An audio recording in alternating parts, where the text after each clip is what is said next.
So tonight's kind of a bonus week. We're going to talk about Islam, and this falls into the realm of apologetics, but technically when you're addressing and critiquing other religions, that is called polemics, but polemics is part of apologetics. One of the reasons, I was asked by someone else recently that I gave this little talk to, why did you choose Islam? And obviously, like with what we've been studying in the past, the only view that makes sense of all the data is a theistic view. So I cannot imagine how Hinduism could be true, but I could imagine how Islam could be true. And so it is a competitor. This is a missions issue, and it's also a issue for like the persecuted church.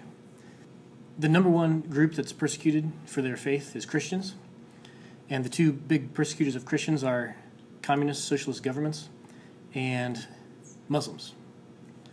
Now, Muslims are the second most persecuted religious group, but the thing about that is they're usually persecuted by other Muslims. So this is something that we need to be aware of. And like I mentioned with the other religions, like the other religions don't really have any teeth.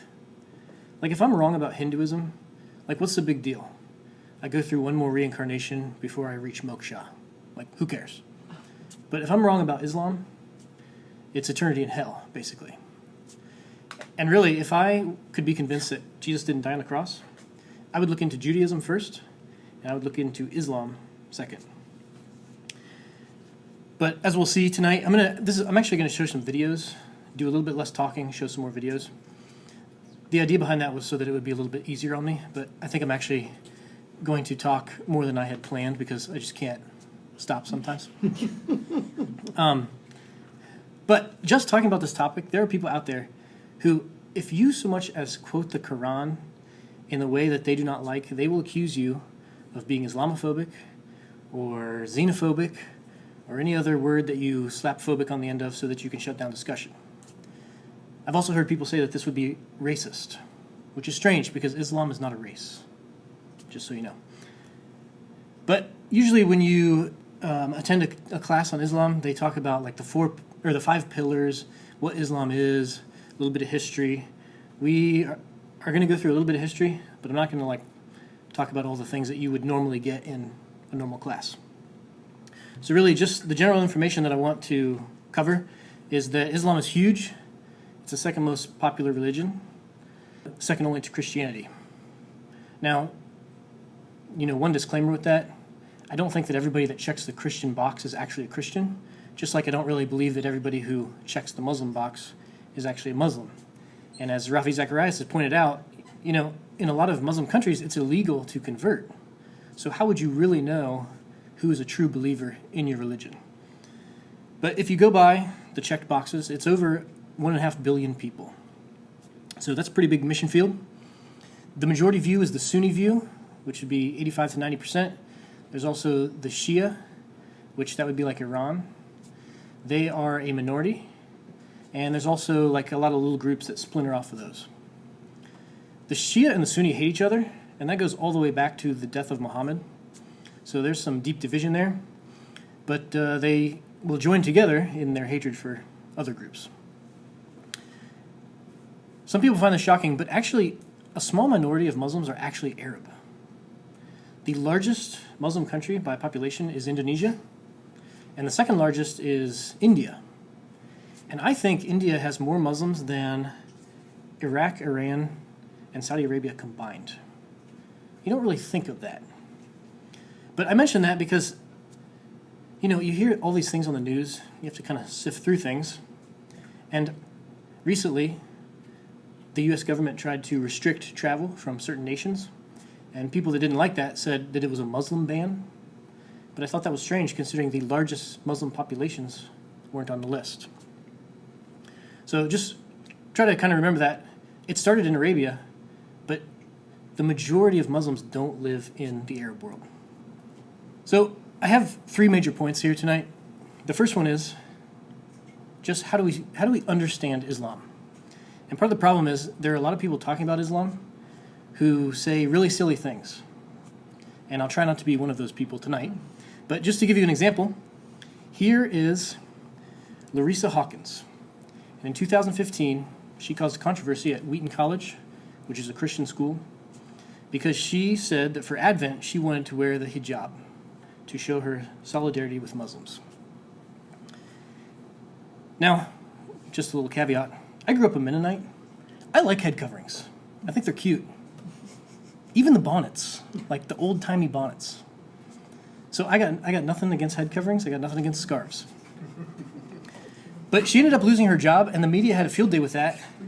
And they said that this woman lost her job at a Christian school because she wanted to wear a Muslim headscarf. Now, according to the school, it wasn't because of the headscarf. It was because of some of her comments that she had made. And here's an example. On her Facebook, she posted, "I stand in religious solidarity with Muslims because they, like me, a Christian, are people of the book. And as Pope Francis stated last week, we worship the same God." Now, it was actually that last statement that got her fired, because Wheaton did not want someone going out saying that the Christian God, the Muslim God, were the same God. Now, there are some Orthodox Christians that believe that Muslims worship the same God. Sometimes when people say that, what they mean is Muslims worship the same God, but they have him, they're very mistaken. But usually when people say that Muslims worship the same God as Christians, what they mean is we shouldn't dialogue, we shouldn't try to evangelize Muslims, we shouldn't have these conflicts because, hey, we worship the same God. Now, I don't believe that Muslims worship the same God as Christians, but I actually think that arguing over that is kind of dumb to begin with, because I believe that Jews worship the same God as Christians. And not only that, but I think the Jews are still God's chosen people. But the Bible is very clear that even the Jews need to enter through the narrow gate. So let's just say that Ms. Hawkins is correct, and we do worship the same God. That doesn't mean that you can stop evangelizing Muslims. Okay? Now, when I first heard this, I actually was not taken aback by the last statement. The thing that really stuck out to me was when she said that Muslims are people of the book. And I knew in that instant that this was a person that did not know what they were talking about. And all you have to do is figure out what the Quran says about the people of the book. The people of the book are not Muslims. You read in Surah is the chapter, and ayah would be the verse. Surah 9, ayah 29 says, "Fight those who believe not in Allah, nor the last day, nor hold that forbidden which hath been forbidden by Allah and his messenger, nor acknowledge the religion of truth, even if they are of the people of the book, until they pay the jizya with willing submission and feel themselves subdued." So you can see, the people of the book are the people who reject Allah. And that jizya is a tax that you need to pay. You can be protected by the Muslims, but you got to pay a tax. You got to be a second-class citizen. Also, Surah 3:64 says, "Say, O people of the book, come to common terms between us and you, that we worship none but Allah."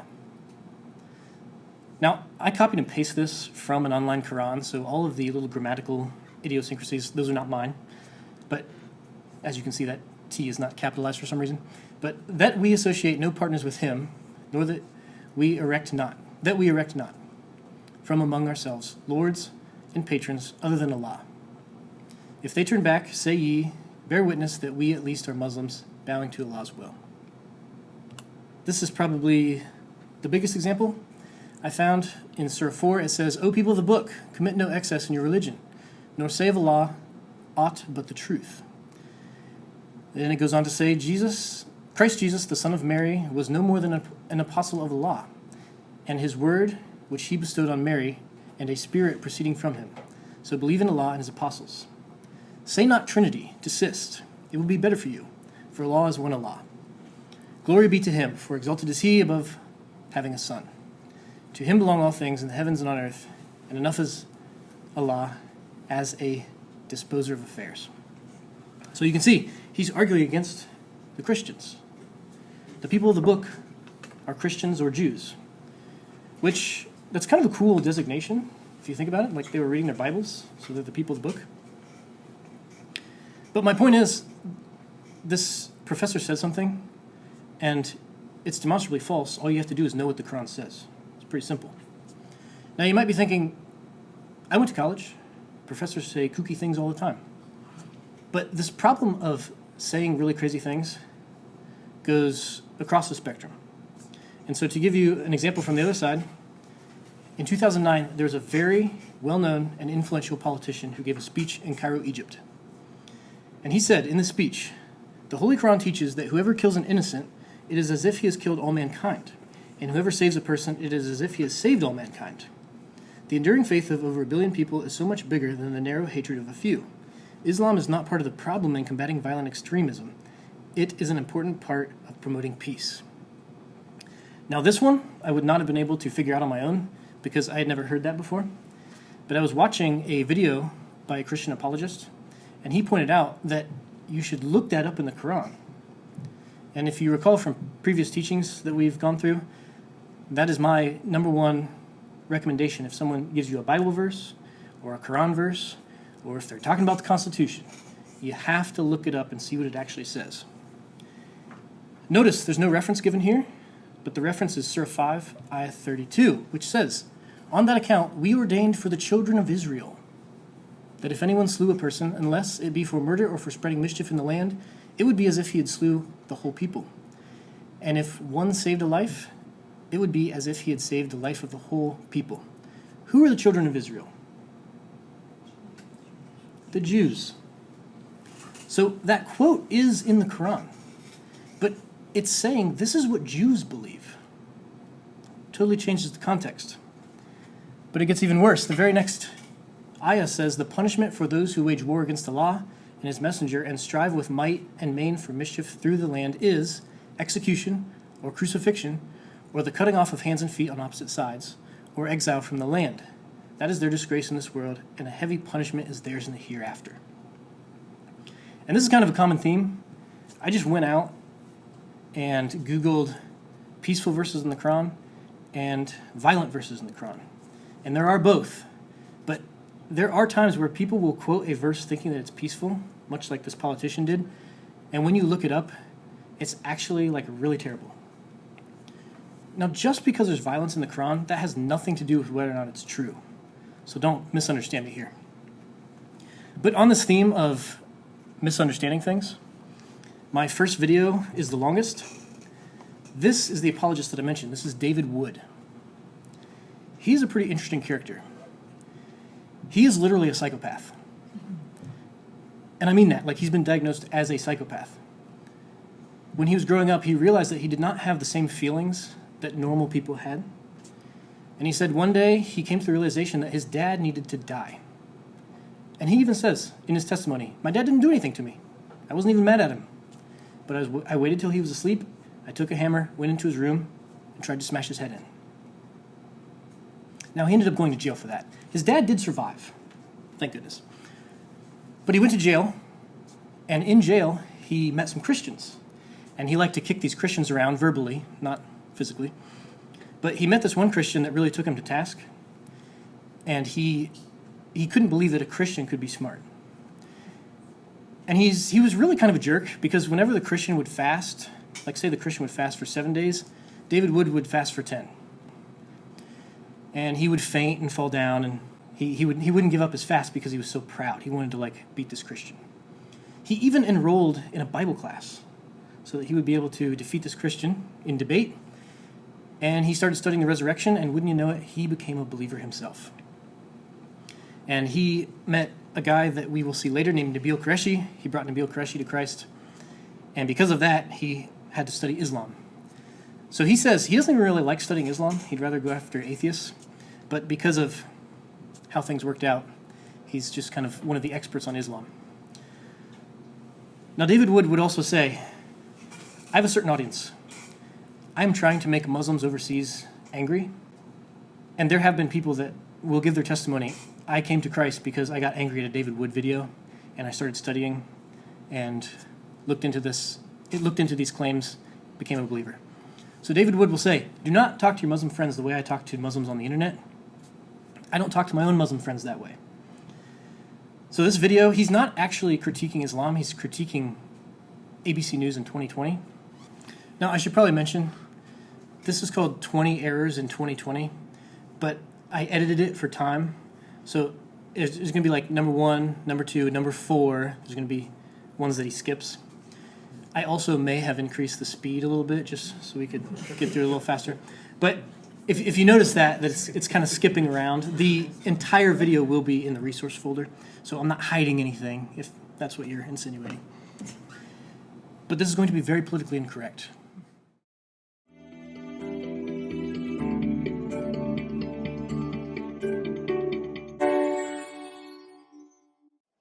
Islam is an honest reporter's kryptonite.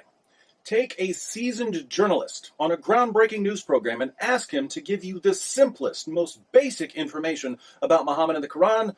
That reporter will suddenly turn into the most pathetic, trembling, sniveling, cowardly, journalistic jellyfish you've ever seen in your entire life.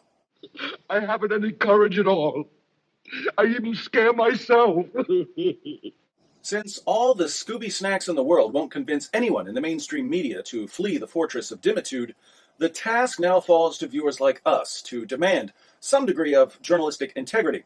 We can do this by watching various news specials about Islam and exposing the endless supply of false claims and misrepresentations they assume we're too stupid to spot. If the networks start losing credibility over their dishonest reporting, if their inaccuracies become a source of embarrassment, maybe they'll be a bit more careful the next time they decide to do a puff piece on the religion of puff piece.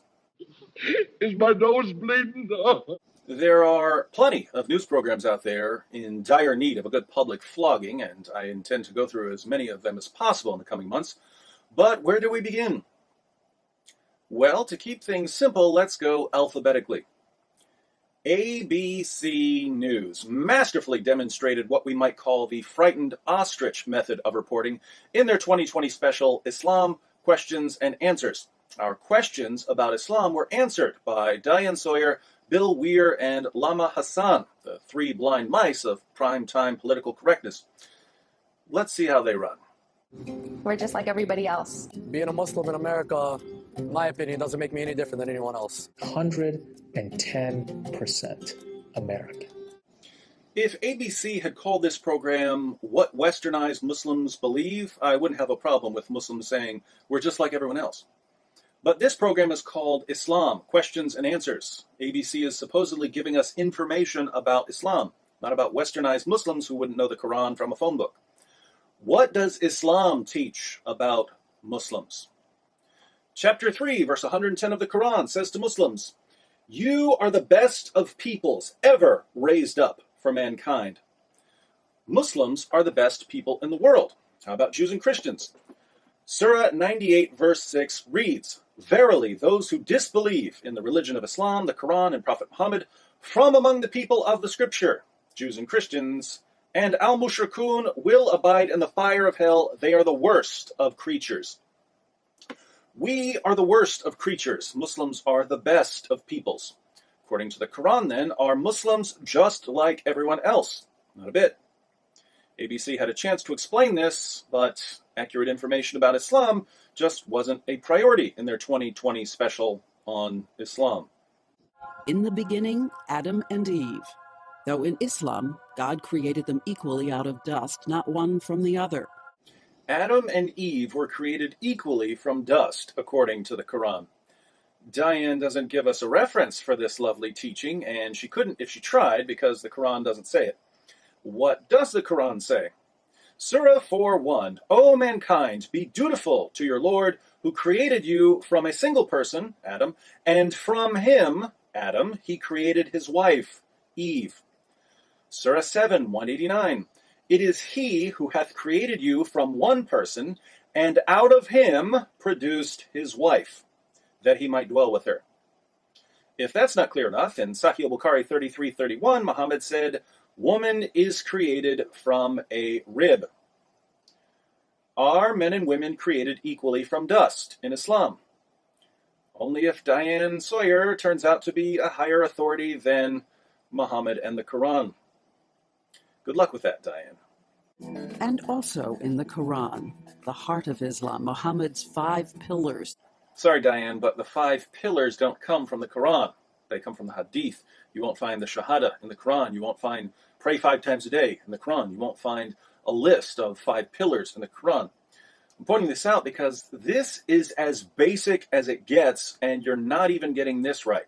No, the reality is that the vast majority of Muslims in the United States are not mosque-attending kinds of Muslims, and that's okay. It's okay for Muslims to do other things when they're supposed to be at the mosque? Seriously? In Sahih al-Bukhari, 657, Muhammad was about to burn Muslims alive and burn their houses to the ground because they didn't show up for prayer. It seems Muhammad took this whole mosque thing pretty seriously. But not to worry, all you Muslims who don't want to go to the mosque. ABC News has a thoroughly westernized Muslim woman telling you it's okay to ignore your prophet's commands. And Muhammad said that we should all be tolerant of each other's religion. No source, Diane? No chapter and verse? I hereby invite anyone from any planet to show me where Muhammad said we should all be tolerant of each other's religions. Never happened. But Muhammad did say, fight those who believe not in Allah. O you who believe, fight those of the unbelievers who are near to you and let them find in you hardness. Muhammad is the messenger of Allah, and those who are with him are severe against disbelievers and merciful among themselves. I have been commanded to fight against people till they testify that there is no God but Allah. O you who believe, do not take the Jews and the Christians for friends, they are friends of each other. I will expel the Jews and Christians from the Arabian Peninsula and will not leave any but Muslims. I guess that's almost like telling people we should all be tolerant of each other's religions, as long as you live in opposite world with Bizarro reporter Diane Sawyer. And after he died, history saw the first real interfaith era. For hundreds of years, Jews, Christians, and Muslims, and atheists lived together, debated God, debated religion. Welcome to Fantasyland. Population, anyone who watches ABC News. According to Muslim sources, after Muhammad died, Abu Bakr went on a killing spree against all the people who tried to leave Islam because they'd only become Muslims in the first place to avoid getting slaughtered by Muhammad. Umar took over after Abu Bakr, and he forced Christians to sign an agreement, the Pact of Umar, saying they wouldn't build churches, repair damaged churches, sing loudly in their churches, or wear crosses. They had to give up their seats for Muslims, they had to feed Muslims, and they had to let Muslims sleep in their churches. And if the Christians ever violated any of these rules, the penalty was death. Over the next 14 centuries, more than 270 million people were slaughtered in the name of Islamic jihad. Christians, Jews, Hindus, Zoroastrians, everyone who refused to become Muslims. And Diane Sawyer and ABC News whitewash all of it, describing life under Islamic rule as an interfaith paradise. It's kind of offensive, isn't it? Is it true, though, that those words should then supersede anything he said earlier? Not at all. In Surah 2:106 and Surah 16:101, the Quran says that later teachings abrogate earlier teachings. Not at all. Muhammad said that later teachings abrogate earlier teachings. Not at all. All classical Muslim scholars said that later teachings abrogate earlier teachings. Not at all. Who challenges the doctrine of abrogation? ABC News. So there you go. 14 centuries of Muslim scholarship and reality itself get tossed out the window. While a fundamentalist Muslim follows Muhammad's instruction to fight the infidels, moderate scholars argue the infidels he was talking about were specific enemies that have been dead for 1,300 years. Wow. Muhammad's violent teachings only applied to a few enemies for a certain period of time. Of course, Muhammad didn't interpret it that way. The rightly guided caliphs didn't interpret it that way. Muhammad's companions didn't interpret it that way. Centuries of Muslim leaders and scholars didn't interpret it that way. But none of that matters, because world-renowned Quran scholar and theologian Bill Weir tells us that when the Quran says to Muslims, fight those who believe not in Allah, it doesn't really mean what it says. Maybe we can get Bill to write his own commentary. He could explain why 14 centuries of Muslims didn't understand the Quran at all. And the Quran only calls for jihad against invaders threatening a Muslim home. I'll tell you what, Bill, I'll read the verse, and you tell me where you're getting confused. Surah 9:29. Fight. Fight whom? Fight invaders? No. Fight those who believe not in Allah. So this is fighting people based on what they believe. Fight those who believe not in Allah, nor the last day, nor hold that forbidden which hath been forbidden by Allah and his messenger, nor acknowledge the religion of truth from among the people of the book, that's Jews and Christians, until they pay the jizya with willing submission and feel themselves subdued. Does that sound like it has anything to do with fighting invaders? No.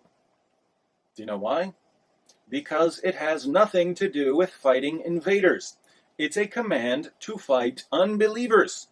And when this verse was revealed, Muslims began their long tradition of offensive jihad, fighting to subjugate all non-Muslims. You won't learn any of this from ABC News, though. Is there anything in the Quran that promises 72 virgins for a holy martyr? I don't see any evidence in the Quran for the pledge of 72 virgins. This notion of 72 virgins actually comes from a mistranslation, with the real translation being 72 raisins. There are actually two separate errors here. Irsad Manji seems to think that the number 72 comes from the Quran. It doesn't. That comes from the Hadith. Then she tells us the Quran doesn't say Muslims will get virgins in paradise. It says they'll get raisins. So the hordis of the Quran are raisins, not virgins. This is a mangled edition of an argument by Christoph Luxemburg. The main problem with Irsad Manji's claim is what the Quran says about these hordis. The Quran says Muslims will marry the hordis. It says the hordis will be chaste and beautiful. It says the hordis will have beautiful eyes and large breasts, and that they'll love their husbands. It's fine with me if Irsad wants to translate hordis as raisins, but if she does, Islam just got a lot creepier.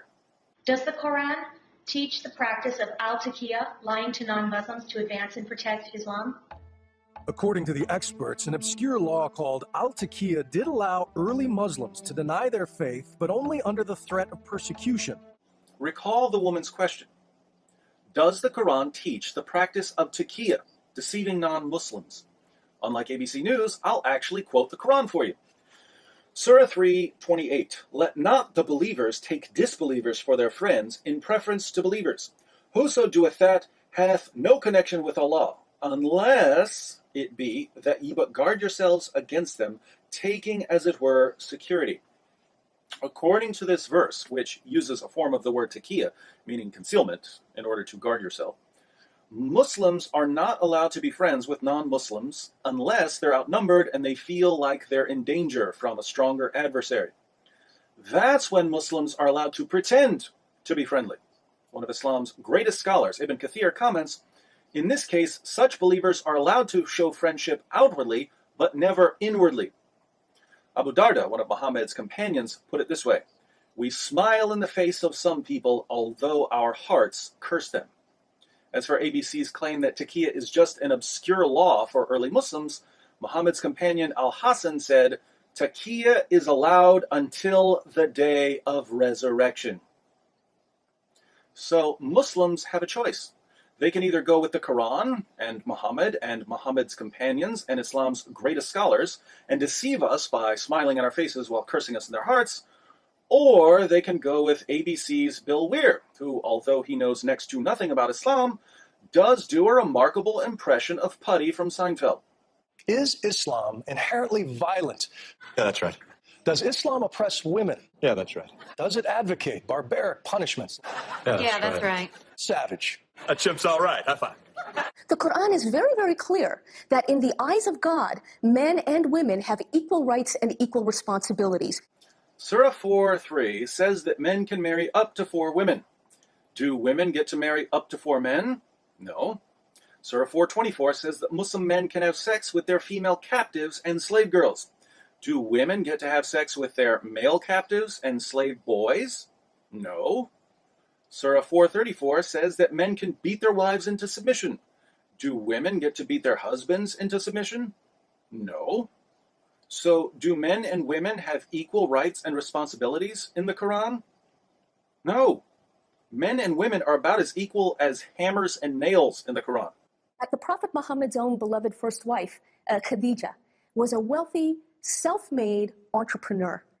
Now, Irsad Manji is correct when she says that Khadija was a wealthy entrepreneur. So that's not an error. The error is that Irsad uses this as proof that men and women are equal in Islam. And here she's just being silly with her timeline. Khadija was a wealthy entrepreneur before Islam, before she married Muhammad, before Muhammad received his first revelation. So what does her status as a businesswoman tell us about Islam? Absolutely nothing.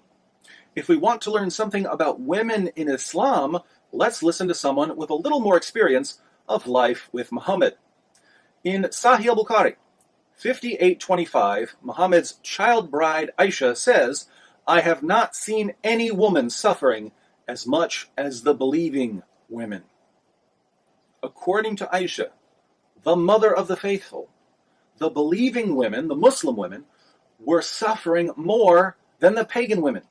And by the way, the context of this quotation is that a Muslim man had beaten his wife until her skin turned green. Aisha was complaining about Muslim women being brutally beaten by their Muslim husbands. She realized that non-Muslim women were much safer because their husbands didn't have a revelation from God advocating spousal abuse. But this doesn't matter at all to ABC because Muhammad, 15 years before he declared himself to be a prophet, married a rich old widow. Guess that settles things. And reminding us that all the peaceful American Muslims are part of America's first line of defense.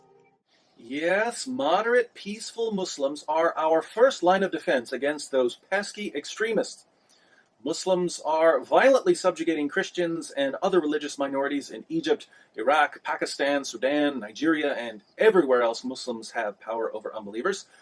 Are all the peaceful, moderate Muslims stepping in to protect these non-Muslims? Are the peaceful, moderate Muslims the first line of defense for victims of Muslim aggression? Certainly not. But Diane Sawyer and ABC News are convinced that things will be different here in the U.S., where moderate groups like CARE constantly tell Muslims not to work with police or the FBI in locating and apprehending terrorists.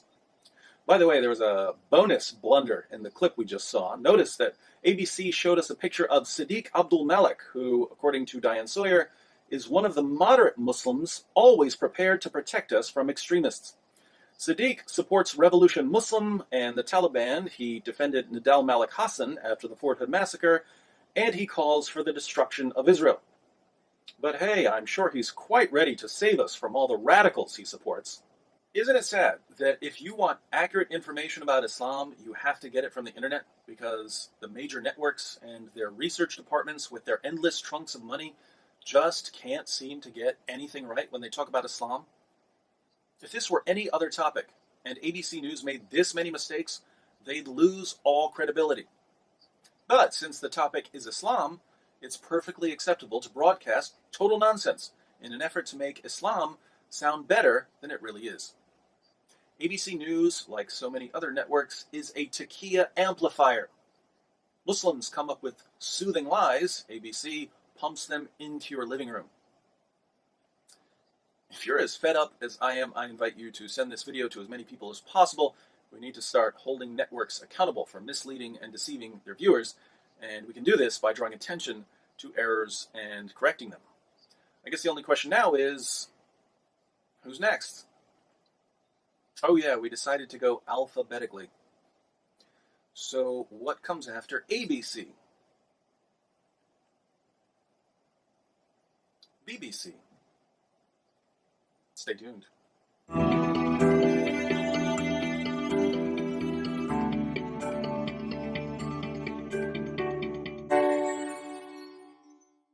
So that was pretty in your face. The other videos won't be like that. But one thing that he mentioned in that I think is good, helps us to understand Islam a little better, is he mentioned the Hadith. Now what are the Hadith? There is a verse in Surah 33 that says, "Certainly you have in the Apostle of Allah an excellent exemplar for him who hopes in Allah and the latter day and remembers Allah much." Now, if you were just casually reading the Quran, you came to this verse, you probably wouldn't think too much about that. But that 3-word phrase, an excellent exemplar, is the bridge from the Quran to what is known as the Hadith. The Hadith are the sayings of Muhammad. And basically, I don't know how many Hadith collections there are, but the way they gathered these was like 200 years after Muhammad died. Some people started gathering up all these sayings, and they would talk to someone who said that they heard from someone else, that they heard from someone else, that they heard from someone else, that they heard somebody saw or heard the prophet say X. And this chain of transmission is known as the Isnad chain. Now that might be kind of a red flag. Like, how could you be sure about these? But even Muslims grade hadith as to how trustworthy they are. But there are 2 collections of hadith, Sahih Bukhari and Sahih Muslim. And Sahih means sound or trustworthy. Now, just to give you an idea of this, Sahih Bukhari is 9 volumes. This guy named Bukhari took, I've heard estimates anywhere from 300 to 700,000 sayings of Muhammad. And he whittled them down to about 7,000. And he went and checked them out. And so that's why the Muslims see these as sure sayings of Muhammad. So the first one, that would be probably the most trusted source of literature outside the Quran. Second would be Sahih Muslim. The third most trusted source is Sunan Abu Dawud, which I've only included because it's really fun to say. But Sahih Bukhari is the one that I want to focus on. It's really frustrating because I think there are at least 3 different ways to catalog these hadith, and different people will give you different references. And so even, like, it's not standardized. And so even when someone gives you a reference and you figure out how to find it, even then it's not standardized. So David Wood has said, if you get a hadith and you read it and it's not there, you should back up 5 or 6 verses, read forward. If you still don't find it, read 5 or 6 verses more. So these can be really confusing. They can be really hard to find. But the reason they are a big deal is because the Quran doesn't really give us a whole lot of context or background. There is context in the Quran, obviously. I just showed some verses in context. But I heard someone say one time that reading the Quran is like walking into a room where 2 people with whom you are acquainted are having a conversation. And you're just like walking in and out of the room. It's kind of random. So the context is very narrow, but the hadith help us to give context because there are certain hadith that go with certain verses in the Quran. Another really confusing thing, the plural for hadith is ahadith, but in English that just sounds like you're saying a hadith, like one. Isn't that terrible? So I usually just say the hadith or the hadith collections. It's been my experience that if you find a verse in the Bible that offends the modern sensibilities, you should either change your modern sensibilities to comport with the Bible, or usually if you look it up, it doesn't necessarily relieve all the tension, but it's a lot better than you thought it was. It's been my experience with the Quran that putting it in the context of the Hadith actually makes it worse. I'll give you an example. This is probably the best example that you could possibly give, but I give this example because it goes with the video that we're going to watch. But again, if you are just kind of reading through the Quran casually, you will come across a verse that says, it's talking about who you can marry. And in the verse just before this one, it talks about all these people who you can and cannot marry. You get to this verse and it says, also prohibited are women already married, except those whom your right hands possess. And I've heard people say, I've read the Quran. I read the Quran twice. I can almost guarantee that if you don't know the context, you would read over that and think, that sounds strange. I don't know what that means. So who are those whom your right hands possess? People usually just read on after that. So to explain this verse, I have Nabil Qureshi. This verse in the Hadith was helpful in getting him to come to Christ, because this was one thing that he could not accept. So there is some apologetic value in this. Now, Nabil Qureshi died recently of stomach cancer, unfortunately, but he was brought to Christ by David Wood. And after he became a believer, he worked for Ravi Zacharias International Ministries, and probably his most famous book is Seeking Allah, Finding Jesus. I would recommend that book. I usually don't get into autobiographies because the only thing you can learn is about the person that the autobiography is about. But this is an apologetics book. Like he's talking about his life, but he's saying, when I was a Muslim, I did not trust Christianity because I didn't believe that the Bible was reliable. Here's what changed my mind, and he goes into the evidence. I did not believe in the deity of Christ. Here's what changed my mind. I did not believe in the Trinity. I didn't think you could have one God in three persons, but here's what changed my mind. So it's very informative on that note. The clip I'm going to show you is from a teaching series that he did at Biola. This clip is less than 5 minutes long. The series at Biola was, there's 7 teachings online that I'll reference in the resource folder. Those are also a really great resource. I try to go through those every summer. This clip that I will show you is R-rated, but I think most of us here are mature enough to handle it. So we're trying to figure out, who are those whom your right hands possess? Sounds strange. Let's put it in context. One of the other ugly issues that we talked about yesterday was the treatment of female captives. The Quran declares that it is appropriate to have sexual intercourse with female prisoners. I gave you the verse number 424 for that. There are other verses as well, and Hadith clarify it. So let's look at one of those verses, Surah 23, 1 through 6.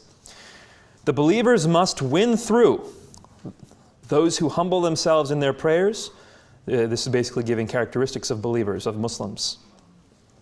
Those who humble themselves in their prayers, those who avoid vain talk, who are active in deeds of charity, who abstain from sex, except with those joined to them in the marriage bond, or the captives whom their right hands possess. For in their case, they are free from blame. In other words, this verse is saying you can engage in sexual intercourse with your 4 wives, or any number of your female captives. Surah 70, verses 22 through 30 say something similar, giving a list of characteristics of good Muslims. Those who remain steadfast to their prayer, those in whose wealth is recognized right for the needy, in other words, they give of their wealth to the poor. Those who hold to the truth of the day of judgment. So, here you can see a lot of cool stuff. They pray a lot. They give to the needy. They're remembering the day of judgment, and they fear the displeasure of their Lord. But then you get this part. Those who guard their chastity, except with their wives, and those captives whom their right hands possess. Now, the word captives is in parenthesis because there is no Arabic parallel to that, but this is basically giving you the explanation that we find from Hadith. And here's an example. From Sahih Bukhari, book 34, number 432. While he was sitting with Allah's apostle, he said, "O Allah's apostle, we get female captives as our share of booty, and we are interested in their prices. What is your opinion about coitus interruptus?" In other words, we want to sell these women, but we don't want to get them pregnant, so what if we pull out early? The Prophet said, "Do you really do that? It's better for you not to do it, because no soul which Allah has destined to exist, no soul that which Allah has destined to exist, but will surely come into existence." In other words, it doesn't matter whether you pull out or not, because if Allah wants them to be born, they'll be born. Note, he doesn't condemn the sexual intercourse, he condemns pulling out. These are specifically female captives who have just been caught, who they want to sell. And this is found in Sahih Bukhari, number 34. So this is explicating exactly what the Quran is saying when it says what it means by captives who are allowed, or those whom their right hands possess. Bukhari, the most trustworthy book according to Muslims, makes it clear. We find something similar in Sahih al-Muslim.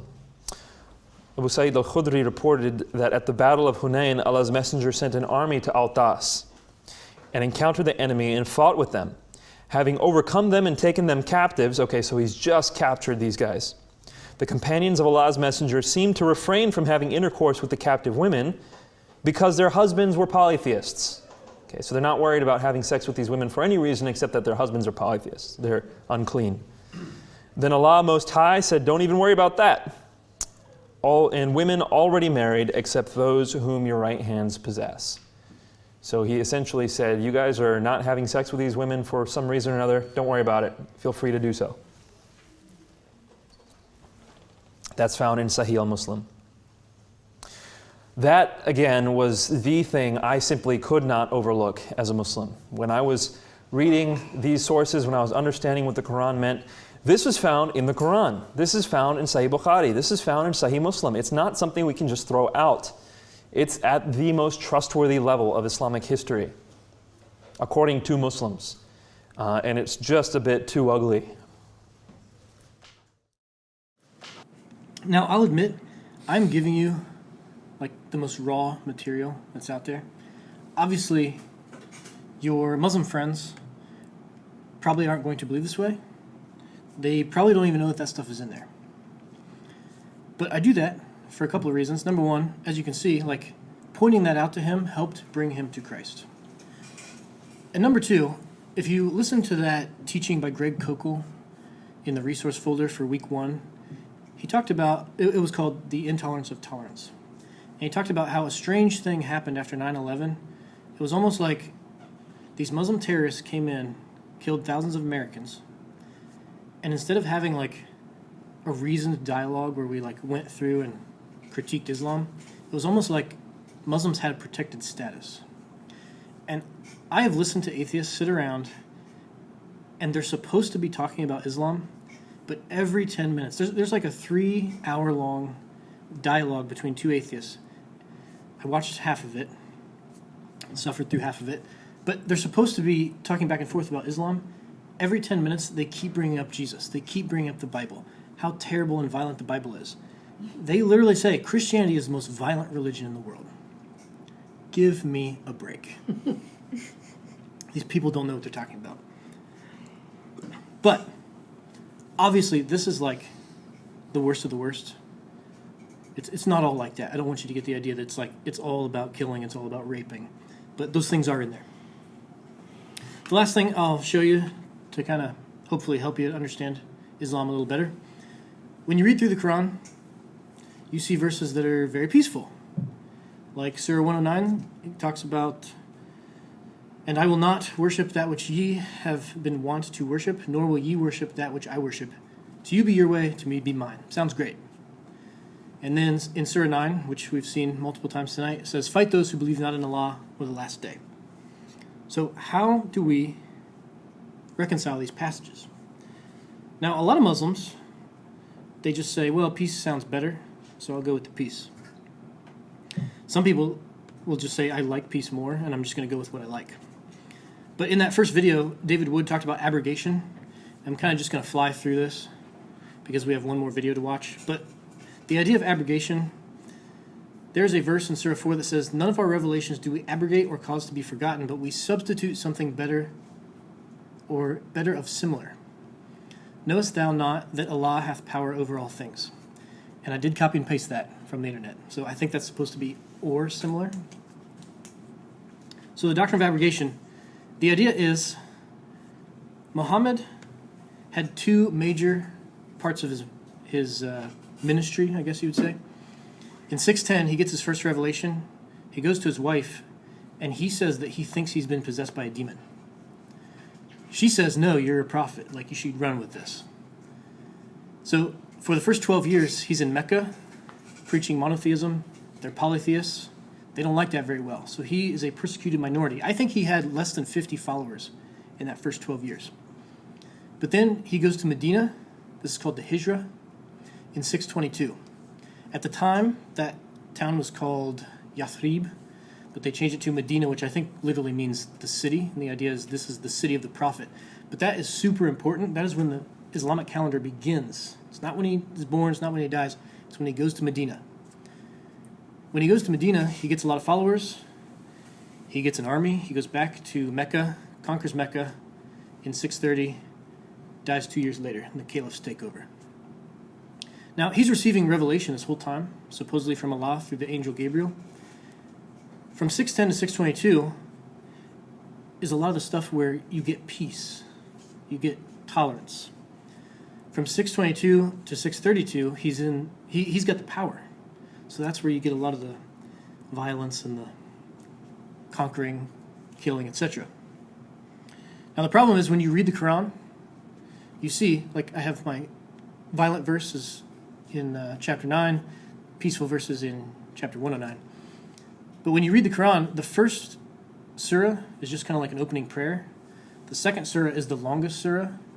The third surah is a little bit shorter than that. The fourth surah is a little bit shorter than that.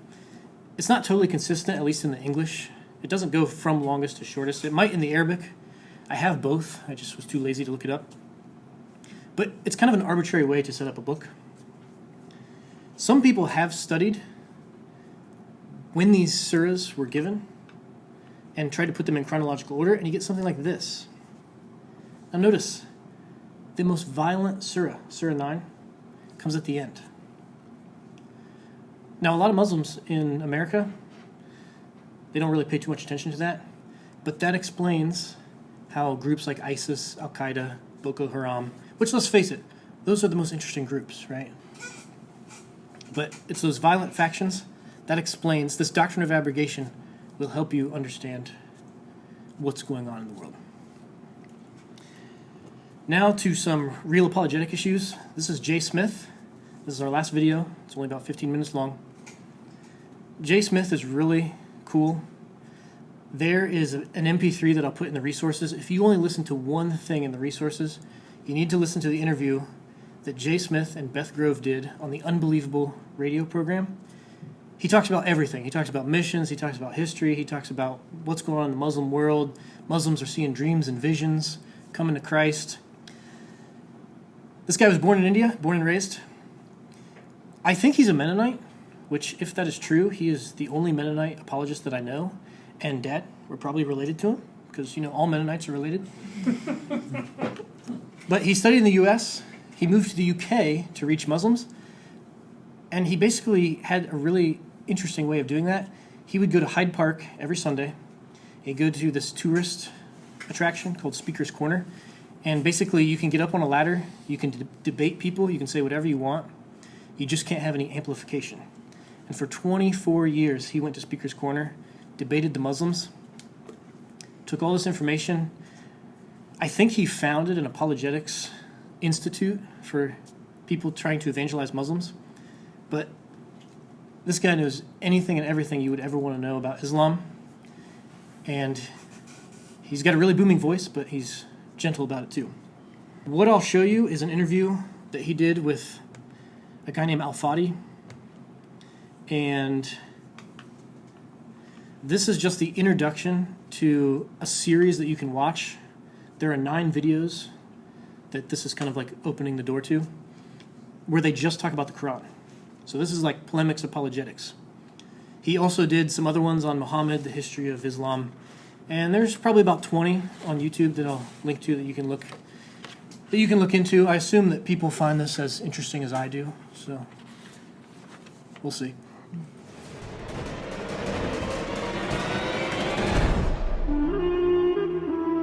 Hello, everyone. We would like to welcome you to another episode of Sira Media. And today we are really excited to have this long-awaited interview with our dear brother, Dr. Jay Smith. Many of you know him, of course. He's the guy who, at the Speaker's Corner, has been doing this for 25 years. You probably have watched him do this on many YouTube videos. But he also represents 2 fabulous ministries. One is the Founder Center for Apologetics, and the other one is I Squared. And also, Jay, as we know him, but now he is Dr. Jay Smith. Congratulations, by the way, on your PhD.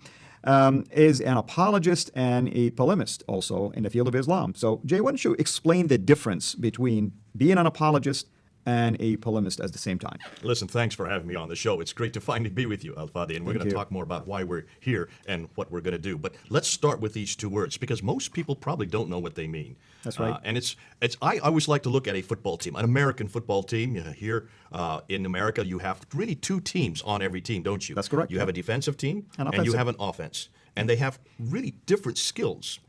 The defense have to make sure that the other team doesn't score against them. And so they have big brutes of guys, and they know all the defensive moves. They know all the offensive moves. They know how to put a defense against that. In when we're talking about Christianity and Islam, the defense would be apologetics. So you have the apologetics in Christianity against the attacks coming in from Islam. Muslims also have an apologetics. Their apologetics is very weak, as you're going to find out today. They don't have much in fact, there aren't any schools of apologetics that I'm aware of in Islam. The main reason is because we haven't done a good job of taking them on, because that's the other side. That's the other team. The other team would be the ones that the offensive team, the ones that go on the offense, to go and score against the opposing side. And remember, in American football, it tends to be the offense that is the most popular. They are the players that are paid the most. That's right. That's right. Offense would be polemics when we're talking about Correct. Islam and Christianity. Islam is brilliant when it comes to polemics. In fact, I would suggest that they are the best when it comes to polemics, because this book right here is one big polemical book. The whole Quran is full of polemics. It attacks the kafir. It attacks the pagans. It attacks the idolaters. It attacks the Jews. It attacks the Christians. You name it, it attacks chapter it. 5 alone is a polemics against the Trinity. Huge polemics. Yeah. And because of that, Muslims have no fear of going on the attack. When it comes, well, I'm not saying physical attack. I'm talking verbal attack, confronting the person of Jesus Christ. That's confronting the Trinity. Because they have confidence in Absolutely. what they believe in. And we spend all our time defending against all these. And if you look at many of the debates in the past, in the last 30 years with Islam and Christianity, almost every debate has been against Christianity. Rarely is there a debate against Islam. We introduced that primarily in the 1990s because there was such a dearth of examples of that. And we said, hold on a minute, the best defense, Vince Lombardi, I don't know if you know that he was an American coach here. Vince Lombardi says the best defense is a good offense. You need to go on the offense and make sure that the opposing team is on the defense. And we weren't doing that in Christianity. We didn't know how to do that. There is no school to train you in that. And I noticed that sometimes the church in general and believers in particular, they feel nervous about the idea of going on the offense, as if they assume maybe that it's not a biblical concept. This has been drummed into our heads, Al, especially in Europe and also here in the United States, that this is not Christ-like. Christ never went on the offense. If you look at the Christian Christ that we have created in Europe and United States, he always walks in slow motion, always has a smile on his face, has blue eyes and blonde hair, never raises his voice. We have Europeanized Christ.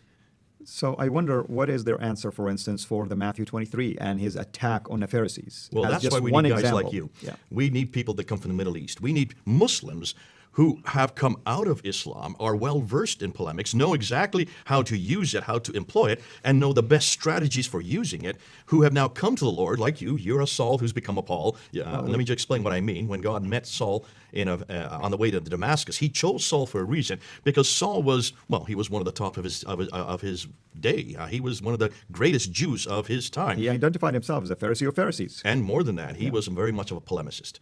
He was there holding the clothes of the men that were stoning Stephen. He was on his way to Damascus to bring the Christians in chains. That's polemics. That's on the attack. That's going on the offensive. And God met him in a dynamic way and made him from Saul into Paul. Now, you were a Saul, weren't you? We praise the Lord for his grace, and we thank the Lord also for ministries like yours, because I remember also watching you and being encouraged by, I want to call it bravery, but boldness. It's really, that's what the book of Acts talk about. It's the boldness of the believers, how the church increased and grew. It's not fear that allowed the church to grow. And that's why we're here today. We are going to be talking about some sensitive topics that many of my Muslim people, as a former Muslim who even grew up in the heartland of Islam, Saudi Arabia, who came up with my own presuppositions about what Islam is and what Christianity is, all of a sudden now, as a believer, I'm discovering that there is more to the story of Islam than meets the eye. And every day, almost, there is a new discovery related to archaeological discoveries or historical evidence to support the idea that what Muslims know about Islam is really not the reality of what academia is discovering. And one of these hot topics is obviously the Quran, and I like what you call it, it's many problems, actually. So give us a quick idea about what are the areas that we are going to go through in these basically episode series. Right. And what we need to do, and we need to make sure people understand, and if there are Muslims who are watching this, I'm speaking to you specifically, Muslims, what we're going to be doing, Al and I, we are going to be using polemics. This is a polemical show. These are going to be highly confrontational. They're going to be very controversial. They are going to destroy many of your paradigms. We're going to be confronting this show, these episodes, the Quran. We will be going into Muhammad later, but for this show, we're going to be confronting the Quran. Now, why are we doing this, Al? Well, the reason is very simple. Islam really stands or falls with only two pillars. There's only two pillars that hold up Islam. one man named Muhammad and one book called the Quran. That's where they have the book and the man. The book and the man. That's my phrase, and I've been using it for years. Yeah. Without that book and without that man, there is no Islam. Correct. And we have found, in working at Speaker's Corner for 25 years, we have found that if you zero your confrontation, not on Muslims, we're not here to confront Muslims. And I need to repeat that. We're not here to confront Muslims. We're here Absolutely. to confront one man and one book. One man and one book, and I would add a third, one God. But for these episodes, we're going to confront that book, the Quran. Correct. And the reason why is because there's some new material. As you mentioned, there is some new historical material that's coming to the fore that, my goodness, this is exciting. I have never had this kind of material. In the 35 years I've been working with Islam, 25 years in London, we never had what we're going to share today. Absolutely, and it was an eye-opener even for me, coming from that background, when I became aware of these discoveries, and especially some of the research that you've done. And you, by the way, many sometimes Muslims attack you and think that you're fabricating things. You basically quote every single source. Yeah. You give them the sources to go to, and that's the problem with Islamic apologetics. It's emotional more so than factual. And we want to help a lot of our Muslim audience, hopefully, to take the time to go and investigate for themselves. Many of these information are readily available these days. Well, we're going to go through 6 areas. And what we're going to do, we're going to unpack them. But let's just, before we do it, let's just look at what the claims are. To do that, we need to ask, what is it that Muslims are saying? Mm-hmm. And if we put the slide up there, you can see the immutability of the Quran. This is what Muslims claim. They claim that there is no error, that the Quran is unique in the world. Correct. It is the only book, the only revelation that goes right back to the very beginning. It's the only one that can make that claim. For 35 years, I've heard this over and over again. The Bible doesn't have its original manuscripts. It's been corrupted along the way. We don't even know who the authors are. Who's Matthew, Mark, Luke, and John? They are not prophets. Where is Jesus' Bible? Where is his New Testament? But correct. The Quran, they say, is the only one that doesn't have these problems. It's not corrupted. And the claims they make are these 4 that you see up on the screen there. And I want to look at the slide here. And people can see it, of course. The first one is that the Quran is uncreated, that it has always existed eternally. On these clay tablets that somehow exist in heaven. We find that in Surah 85, Ayah 22. Now, when we say Surah, Ayah, we mean chapter or book verse. and verse, book and verse. That's the first claim. So it's uncreated. Number 2 is that this Quran was sent down to a man named Muhammad over a period of 22 years, from 610 to 632. That's the second claim. Third claim is that though it was not written down completely, in fact, it wasn't written down. We'll get into that as to why it wasn't written down in future episodes. It wasn't written down before Muhammad died. It had to be first written down during the time of Abu Bakr, from 632 to 634. That's the first recension. That's correct. And then a second recension, a second Quran, had to be rewritten about 20 years later during the time of Uthman. Right. So it was finalized at the time of Uthman. It was canonized at the time of Uthman. That's the third claim. And then the fourth claim is that Quran that was finalized at the time of Uthman, so 1,400 years ago, is absolutely the same today, unchanged. And we're going to get into that. In fact, it might be good if we ask, first of all, do we even say this about our Bible? Because Muslims say, oh, you got the same problem. Because what you describe is exactly how I grew up, what every Muslim thinks. But let's look at the slide and see. What do Christians claim? Well, first of all, was the Bible created? The Bible was created. We know that it is not an eternal book. We know when it was created. We know the dates it was created. The Word of God is eternal. The Word of God is eternal. The Bible as a book. But the Bible is a book. See, that's why we need to make sure that we're defining terms. Muslims think that when we're saying the revelation, the Word of God, that we're saying the same thing they're saying. No, we don't say the same thing. We're not making the same claims. I would never sit here and say that the Bible is eternal. Because, listen, I know Moses lived in 3,400 years ago in 1400 BC. He wrote the first 5 books. That's right. We know who wrote them. So, sent down? No, it was not sent down to Moses. There was no angel that gave it to him like we have with the Quranic revelations, starting in the Hira cave. No, that doesn't exist. What we do know is that every man who wrote it, it's about 33 different authors, and every man that did write it was inspired by God. But this was not a book that was sent down already pre-packaged and given to each one of those authors. Matthew, Mark, Luke, and John. Each wrote 4 different testimonies of the life and sayings of Jesus Christ. And each one wrote it differently, and each one wrote it using his own capacity and his own, even in their own speciality, but also they had a different reason for writing it. So that's why we have to be careful that we're not claiming what the Muslims claim. That's true. And also 2 Peter 1, basically 18 to 21 says that holy men of God were carried along by the Holy Spirit. So it's God who spoke through them. and use the common language of the day. For instance, one of the things that I use all the time is like, why did the Quran come in Arabic to a small group of people if God really, the God of Islam, wanted this message to be to all nations? We're going to get into that. Yeah, Hold on to that absolutely. question. That's a great question, and we're going to ask Muslims specifically that question. But we'll come to that. The fourth claim then, the third claim, was it complete? Yes, it was complete in its original form. We don't make any bones about that. Of course, it was complete. Right. But number 4, has it changed? Yes, it has changed. And by the way, Muslims pick on you when you say this. You might want to clarify to them what you mean by that. Well, I know exactly what I mean by that. If you look at the Bible, in my NIV, and I have an NIV right here, and you open it up to Mark chapter 16. That's right. And you look at verse 9 to 22. Or John 8. John chapter 7, verse 53 to John 8:11. That's right. Or 1 John chapter 5, verse 7 and 8. Those are the 3 main areas. In my new NIV, there's a line before and after. So right there at Mark 16, there's a line that warns the reader in a footnote that these verses are not found in earlier manuscripts. The earliest manuscripts, in the Greek manuscripts. Yeah. That's not to say that they weren't there. I'm not going to get into that debate here. But we are very clear. We're very transparent. We warn the reader, be careful that these verses are not found in the Greek manuscripts. And you know what I find funny, by the way, is how did the Muslims know about this if it wasn't for us giving him that hint in the Bible? So we don't make the claim that that we have the original manuscript. We do not have the original manuscripts. And if we take these parts out, is it going to change the message that we're saved by faith, by grace? If you look at the 40 verses that we're talking about, there's not one doctrine that's not found elsewhere. So it doesn't change the doctrines, it doesn't change the scripture. But the great thing about it is you and I are sitting here as Christians, and we're admitting, yes, there have been changes. What we're going to show is that this exact same problem exists for Islam and exists for the Quran, but even greater than the Bible. Absolutely, because it affects a lot of things. Some Absolutely. of these changes are theological in nature.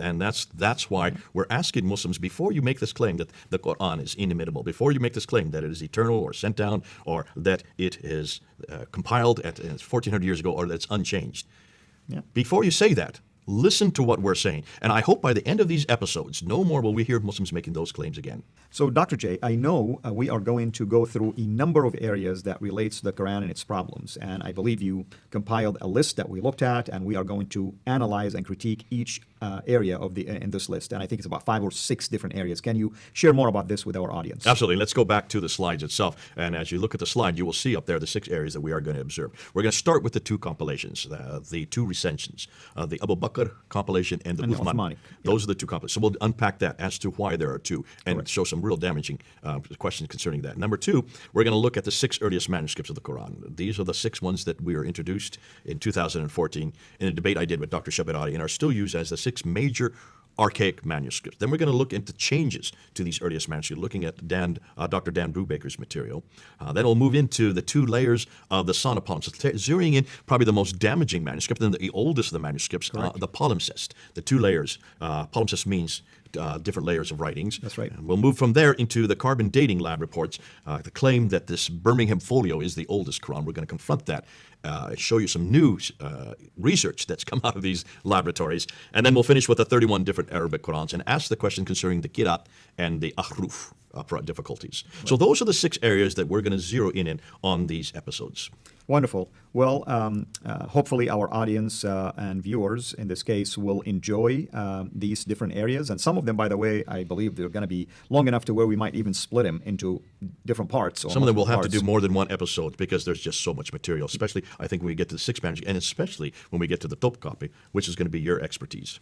That's something we're looking forward to right now. And we want to thank everyone for watching this episodes. And hopefully you'll tune in for the next episode, which is a continuation of this particular dialogue that is taking place. And also we will begin next time by talking about the 2 compilation of the Quran. And we'll kick off this particular Quranic problem series from there. Dr. J, thank you so much for being here. Thanks for having me. So there are apologetic arguments against Islam. I mean, that was just kind of a taste. But there are ways, like, for example, a lot of Muslims think that the Bible is unreliable. You can actually prove that the Quran teaches that the Bible is reliable.